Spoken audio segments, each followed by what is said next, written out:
Hello everyone, welcome back to the course. I hope that you all are doing good.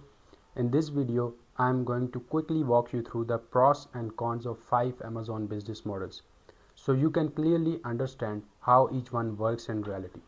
So let's start from private label. The biggest advantage here is control. You are building your own brand, your own listing, and over time it can become a long-term asset. You also have the potential for higher profit margins as compared to other models. But on the other hand, it requires a higher investment to get started. You need to manufacture products, invest in branding, and spend on marketing. It also involves risk because you don't know how the product will perform until you launch it. Next is FBA wholesale. One of the biggest advantages is that you are working with already established brands. You don't need to create a brand or start from zero. The risk is generally lower as compared to private labels. It's more structured, so you buy in bulk from suppliers and sell consistently, which makes it easier to scale over time.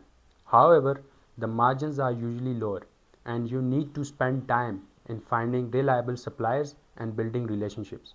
Competition can also be there on listings, so pricing becomes important. Now dropshipping.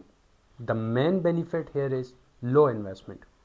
You don't need to hold inventory, which makes it easy to start.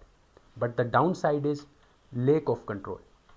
You depend on suppliers for product quality and shipping, which can affect customer experience.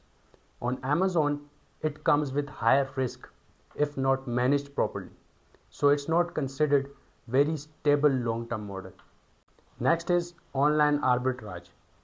This model is relatively easy to start. You buy products from other marketplaces or websites and resell on Amazon. It helps you learn the product research and understand the platform. But the challenge here is consistency. Products go out of stock, prices keep changing, so it's very hard to build stable, scalable system. You are constantly searching for new deals. It also comes with very high risk, so it's not recommended. Finally, Kindle Direct Publishing. The biggest advantage is low investment. You don't need physical inventory, so it can become a passive income stream. But it requires content creation, whether it's writing or designing the books. Competition is high and growth is usually slower as compared to other models. So each model has its own pros and cons.